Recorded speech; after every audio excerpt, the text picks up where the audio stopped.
bien conscient de la situation qui prévaut actuellement. Il n'y a pas une seule attaque ou un seul incident dont nous ne sommes pas avisés. Nous sommes bien conscients. Mais s'il y a aussi une chose qu'on peut vous assurer, c'est qu'on n'est jamais découragé.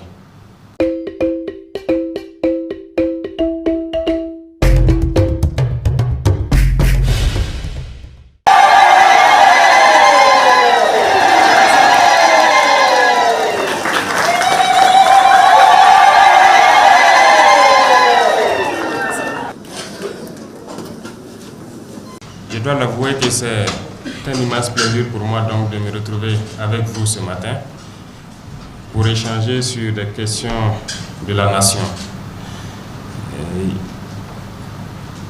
Les 4 intervenants donc sont passés par tous les volets donc qui puissent intéresser la vie de la nation.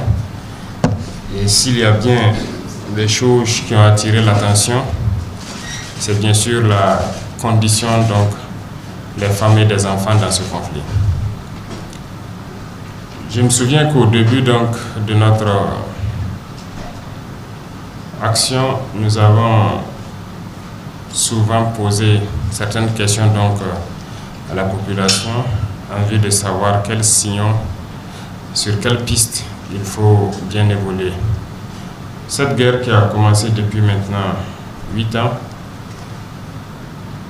c'était comme un peu de blague au début, mais ça finit par s'intensifier. Et aujourd'hui, nous sommes dans un cycle de violence, surtout vis-à-vis des civils, sans précédent. Je pense que chacun doit comprendre donc le message. C'est aussi dû au fait que nous avons emprunté un chemin qui n'est pas forcément du goût de tout le monde. Mais aussi, c'est pour dire que c'est ceux-là qui ne veulent pas qu'on soit sur ce chemin-là qui font que l'intensité de la guerre a monté. Mais on peut vous assurer d'une chose, on est bien conscient de la situation qui prévaut actuellement. Il n'y a pas une seule attaque ou un seul incident dont nous ne sommes pas avisés. Nous sommes bien conscients.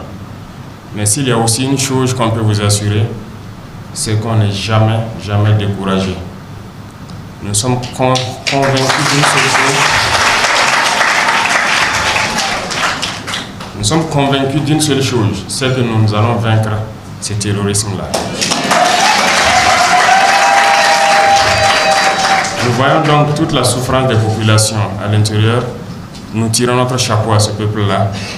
Je pense que nous avons une occasion que les gens ont compris pourquoi on doit se battre.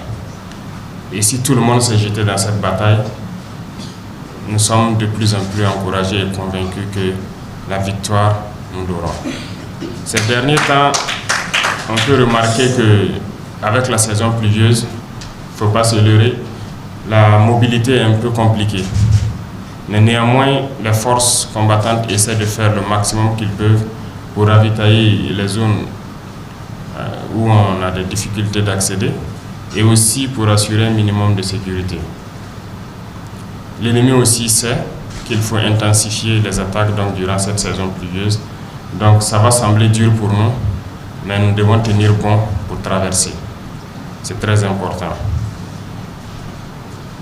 Pour ce qui concerne donc la première intervention, nous avons bien donc, je pense qu'elle a bien détaillé ce qui se passe. Les attaques de plus en plus récurrentes sur les civils. Moi, c'est de la lâcheté et c'est un aveu d'impuissance. On aurait souhaité que les attaques soient dirigées contre nous, FDS et VDP, c'est-à-dire ceux qui combattent, mais pas contre des gens à main nue, sans défense. C'est très lâche. C'est très lâche et c'est aussi un message que nous comprenons, c'est un message de désespoir à leur niveau. Mais nous ferons le tout pour essayer de garantir donc, la vie des individus. Même les IED, nous suivons tous les incidents, souvent des dames qui sont sur les charrettes avec des enfants qui sautent sur des IED. C'est très lâche.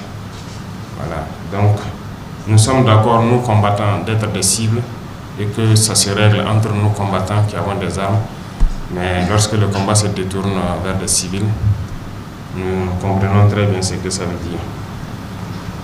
Et tout ce qui s'ensuit avec ce conflit qui a démarré depuis là, nous vivons la situation, nous remarquons donc tous ces cas de viol, de violence, de divorce, les familles qui se sont séparées, des enfants qui ne se retrouvent plus, l'éducation et tout. Notre société prend un coup, un gros coup, et c'est l'effet recherché donc par ces impérialistes qui nous ont imposé cette guerre. C'est de déchirer notre société. Et ça a été bien préparé, on le disait, depuis les années 90 avec le programme d'ajustement structurel qui nous a été imposé. C'était une manière d'affaiblir nos armées avant d'envoyer ce phénomène. Ils ont bien réussi ce coup, nos armées ont été très bien affaiblies. Et le phénomène a déclenché de trouver des armées faibles. Aujourd'hui, c'est de déchirer tout le tissu social. Lorsque vous n'êtes pas unis, vous n'êtes pas organisés, vous n'êtes pas solides, donc ils ont toutes les possibilités de faire ce qu'ils veulent. Mais c'est contre ça que nous nous sommes insurgés et nous allons essayer de réparer tout ce qui a été détruit. Et nous comprenons très bien la situation qui est là avec les femmes et les enfants qui souffrent beaucoup. Les statistiques sont là. Dans les camps de déplacés internes, nous voyons très bien le pourcentage de femmes et d'enfants, et chefs de ménage, les veuves et tout ce qui s'ensuit.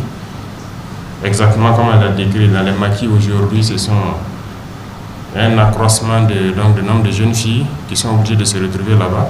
D'autres travaillent dans des familles, c'est comme un esclavage très mal rémunéré. Nous suivons donc avec le cœur pincé en tout cas l'évolution de la situation dégradante donc des femmes et des enfants. Donc même cette situation de mendicité dans les rues, que ce soit à Ouagadougou ou dans d'autres grandes villes, on suit très bien l'évolution donc depuis quelques années.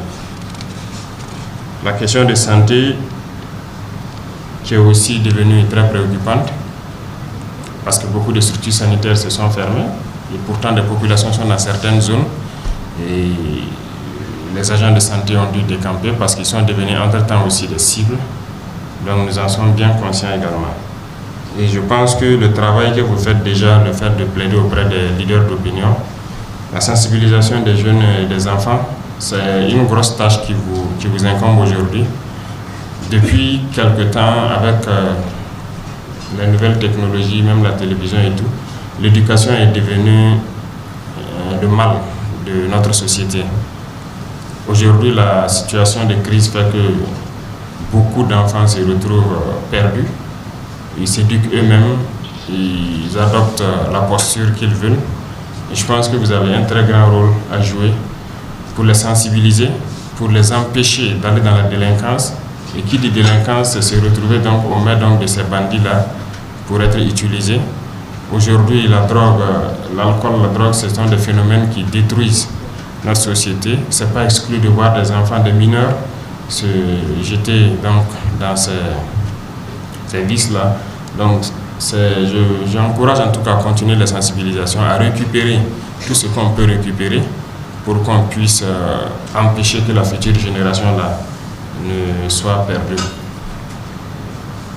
J'ai entendu parler des champs de paix en faveur donc, des PDI et nous sommes déjà dans la saison. Je suppose que Madame le ministre pourra faire le point.